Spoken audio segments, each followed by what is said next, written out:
क्या आपको पता है 1.25 करोड़ का आंकड़ा कितना बड़ा होता है? 1.25 करोड़, ये यूरोप के कई देशों की कुल आबादी से ज्यादा है। ये दिल्ली की आधी जनता है। आज बात होगी उस महाफर्जीवाड़े की जो लोकतंत्र की आड़ में वोटर लिस्ट पर करने की कोशिश की गई और कैसे सुप्रीम कोर्ट ने आज उस कोशिश पर एक ऐसा फुल स्टॉप लगाया है जिसकी गूंज दिल्ली से लेकर कोलकाता के हर गली कूचे में सुनाई दे रही है। सुप्रीम कोर्ट से आज जो खबर आई है उसे सिर्फ एक अदालती फैसला मत समझिएगा, एक तमाचा है उस सिस्टम पर जो अपनी एसी कमरों में बैठकर यह तय करता है कि सुंदरबन के किसी गांव में रहने वाला दत्ता बाबू असली वोटर हैं या नहीं, सिर्फ इसलिए क्योंकि उनकी स्पेलिंग कंप्यूटर को पसंद नहीं आई। नैरेटिव बहुत साफ है दोस्तों। चुनाव आयोग और केंद्र की सत्ताधारी पार्टी यानी बीजेपी के लिए आज का दिन किसी बुरे सपने से कम नहीं है। सुप्रीम कोर्ट ने साफ कर दिया कि पारदर्शिता कोई एहसान नहीं है, ये जनता का हक है। खबर पश्चिम बंगाल से है लेकिन डर पूरे देश का है। मामला है स्पेशल इंटेंसिव रिवीजन यानी एसआईआर का। चुनाव आयोग ने पश्चिम बंगाल में 1.25 करोड़ 1.25 करोड़ वोटर्स को नोटिस थमा दिए हैं। वजह तार्किक गड़बड़ी। लेकिन जब इस तर्क की परतें सुप्रीम कोर्ट में खुली तो सीजेआई सूर्यकांत, जस्टिस दीपांकर दत्ता और जस्टिस जॉय माल्या बागची की बेंच भी हैरान रह गई। कोर्ट ने साफ कह दिया, सिर्फ तर्क के आधार पर आम लोगों को परेशान नहीं किया जा सकता। जरा सोचिए, आपको एक नोटिस मिलता है कि आपका नाम वोटर लिस्ट से कट सकता है क्योंकि आपके पिता और आपकी उम्र में 15 साल का अंतर है। सुनने में वाजिब लगता है ना? लेकिन अगर यही नोटिस सिर्फ इसलिए मिले क्योंकि आपका सरनेम दत्ता है और लिस्ट में DATTA की जगह DUTTA लिखा है, या फिर कंप्यूटर को लगता है कि आपकी उम्र आपके दादाजी से मैच नहीं कर रही। आज कोर्ट रूम में जो हुआ वो बीजेपी और चुनाव आयोग के लिए अब तक का सबसे बड़ा झटका है। एक तरफ देश के दिग्गज वकील कपिल सिब्बल जो याचिकाकर्ताओं यानी टीएमसी और आम जनता का पक्ष रख रहे थे, और दूसरी तरफ चुनाव आयोग के वकील राकेश द्विवेदी। सिब्बल साहब ने कोर्ट में जो दलीलें दी वो सिस्टम की बखिया उधेड़ने के लिए काफी थी।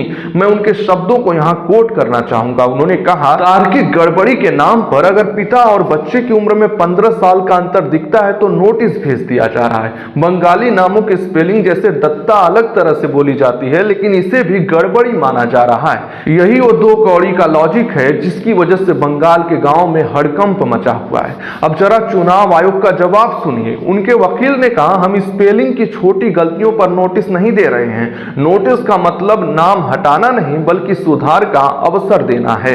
गजब का अवसर है दोस्तों। एक गरीब आदमी जो दिन की रोटी कमाने के लिए संघर्ष कर रहा है वो अपना काम धाम छोड़कर नदियां पार करके मीलों चल के ये साबित करने जाए कि साहब मैं वही हूं, बस आपके कंप्यूटर ने स्पेलिंग गलत पढ़ ली है।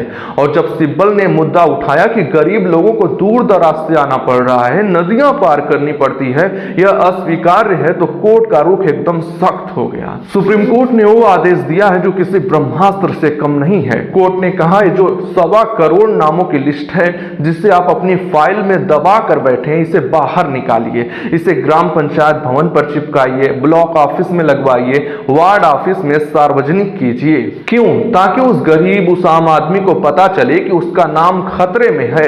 अब तक एक खेल अंधेरे में चल रहा था, लोगों को पता ही नहीं था कि उनके नाम पर लाल निशान लग चुका है।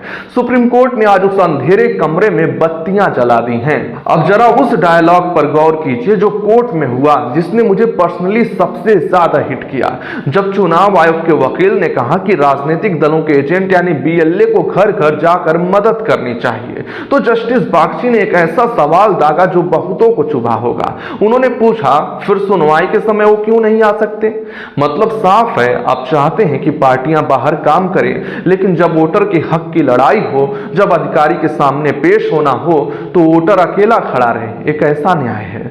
सिब्बल ने जब कहा कि हमें निर्धारित सुनवाई का मौका दिया जाए, हम पूरी तैयारी के साथ आएंगे, तो चुनाव आयोग के वकील ने तंज कसा, हम तैयार होकर आएंगे का मतलब है टीएमसी? इस पर सिब्बल का जवाब था, स्वाभाविक है। और जब आयोग के वकील ने कहा कृपया राजनीतिक दलों के नाम न लें, तो सिब्बल ने जो पलटवार किया वो सुनने लायक था। आप नाम ले रहे हैं, ये सिर्फ वकीलों की बहस नहीं थी, ये उस मानसिकता की लड़ाई थी जहां एक संस्था खुद को भगवान समझने लगती है और भूल जाती है कि वो जनता की सेवक है।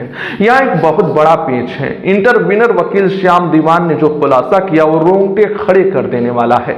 उन्होंने कोर्ट को बताया कि व्हाट्सएप पर निर्देश दिए जा रहे हैं। जी हाँ, दुनिया का सबसे बड़ा लोकतंत्र अब व्हाट्सएप यूनिवर्सिटी के स्टाइल में चल रहा है। दीवान ने कहा डीओज और सीईओज की ओर से व्हाट्सएप पर दिशा निर्देश भेजे जा रहे हैं कि बीएलएस को सुनवाई में शामिल न होने दिया जाए। इसमें ट्रांसपेरेंसी नहीं है।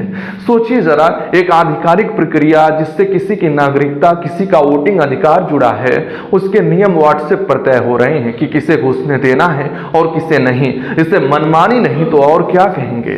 दीवान ने एक और बहुत गंभीर बात कही, बिना वैधानिक आधार के इन मानकों पर कार्रवाई नहीं हो सकती। इस तरह की प्रोफाइलिंग सबसे अवांछनीय है। प्रोफाइलिंग ये शब्द बहुत खतरनाक है। क्या 1.25 करोड़ लोगों को किसी खास मकसद से किसी खास पैटर्न में छांटा जा रहा था? क्या चुनाव से पहले की कोई फिक्सिंग थी जिसे सुप्रीम कोर्ट ने पकड़ लिया? चुनाव आयोग ने अपने बचाव में एक दलील दी कि 7 ऐसे मामले सामने आए हैं जहां एक ही माता पिता के नाम पर 100 बच्चे दर्ज हैं। ठीक है, गंभीर है, हम भी मानते हैं कि वोटर लिस्ट शुद्ध होनी चाहिए। बांग्लादेशी घुसपैठियां हो या फर्जी वोटर्स के लिए कोई जगह यहां नहीं होनी चाहिए। लेकिन 7 मामलों की आड़ में आप 1.25 करोड़ लोगों को लाइन में खड़ा कर देंगे? क्या 7 गलतियों को सुधारने के लिए 1 करोड़ 32 लाख लोगों की प्रोफाइलिंग जायज है? यही सवाल सिब्बल ने भी पूछा। उन्होंने पूछा कि 1 करोड़ 32 लाख लोगों की प्रोफाइलिंग क्यों की जा रही है? सुप्रीम कोर्ट का आज का आदेश इसलिए ऐतिहासिक है क्योंकि इसने ब्यूरोक्रेसी के अहंकार को तोड़ा है। कोर्ट ने साफ कहा है चुनाव आयोग लोगों की परेशानी को समझे। कोर्ट ने 10 दिन का समय दिया है। 10 दिन, अब ये लिस्ट पब्लिक हो जाएगी। अब हर किसी को पता चलेगा कि उनका नाम लिस्ट में सस्पेक्ट है या सेफ है। लेकिन तस्वीर का दूसरा पहलू भी देखिए। पिछले कुछ महीनों में क्या हो रहा था? 15 जनवरी को चुनाव आयोग ने कहा था हम देश निकाला नहीं दे रहे हैं, सिर्फ वेरीफाई कर रहे हैं। 6 जनवरी को कहा लिस्ट सही रखना हमारा काम है, राष्ट्रपति प्रधानमंत्री चुनने के लिए नागरिकता जरूरी है। 26 नवंबर को कहा राजनीतिक पार्टियां डर का माहौल बना रही हैं। आयोग बार बार कह रहा था कि सब चंगा सी, लेकिन आज कोर्ट ने मान लिया कि सब चंगा नहीं है। अगर सब सही होता तो कोर्ट को यह क्यों कहना पड़ता कि जांच पारदर्शी रहे? ट्रांसपेरेंसी का आदेश तभी आता है जब कहीं ना कहीं कुछ न कुछ धुंधला होता है। ये लॉजिकल डिस्क्रिपेंसी यानी तार्किक गड़बड़ी का जिन जिसे बोतल से बाहर निकाला गया था उसे अब सुप्रीम कोर्ट ने जंजीरों में जकड़ दिया है। आपको याद होगा 4 दिसंबर को भी सुप्रीम कोर्ट ने कहा था कि बीएलओज पर काम का दबाव कम करो। मतलब सिस्टम न सिर्फ जनता को पीस रहा है बल्कि अपने ही कर्मचारियों को भी मशीन समझ रहा है, और जब मशीन गलती करती है तो सजा जनता भुगतती है। तो निष्कर्ष यह है कि लोकतंत्र में टेक्नोलॉजी का इस्तेमाल सुविधा के लिए होना चाहिए, दमन के लिए नहीं। अगर आपका एल्गोरिदम, आपका कंप्यूटर दत्ता और डाटा में फर्क नहीं कर सकता तो गलती कंप्यूटर की है, उस इंसान की नहीं जिसकी पुश्तें उसी गांव में रह रही हैं। सुप्रीम कोर्ट ने आज बीजेपी और चुनाव आयोग को जो झटका दिया है उसका दर्द गहरा है, क्योंकि अब वो चुपचाप लिस्ट से नाम हटाने वाला खेल नहीं खेल पाएंगे। अब जो होगा सबके सामने होगा, पंचायत की दीवार पर चिपकी लिस्ट में होगा। ये जीत किसी पार्टी की नहीं है, न टीएमसी की जीत है न कांग्रेस की। ये जीत उस लाइन में खड़े आखिरी आदमी की है जिसे डर था कि कल सुबह उसका नाम वोटर लिस्ट से गायब मिलेगा। कानून का डंडा जब चलता है तो बड़े बड़े लॉजिक फेल हो जाते हैं। सुप्रीम कोर्ट ने आज वही डंडा चलाया है और चुनाव आयोग का लॉजिक कूड़ेदान में फेंक दिया। अब देखने वाली बात होगी अगले 10 दिनों में क्या प्रशासन वाकई में सहयोग करेगा या फिर लोगों को उन 500 सुनवाई केंद्रों पर भेड़ बकरियों की तरह लाइन में लगना पड़ेगा। नजर हमारी बनी रहेगी, क्योंकि ये लड़ाई सिर्फ एक वोटर कार्ड की नहीं, ये लड़ाई आपकी पहचान की है। लड़ाई में सपोर्ट करें, वीडियो को लाइक शेयर करें, कमेंट में अपने विचार जरूर लिखें।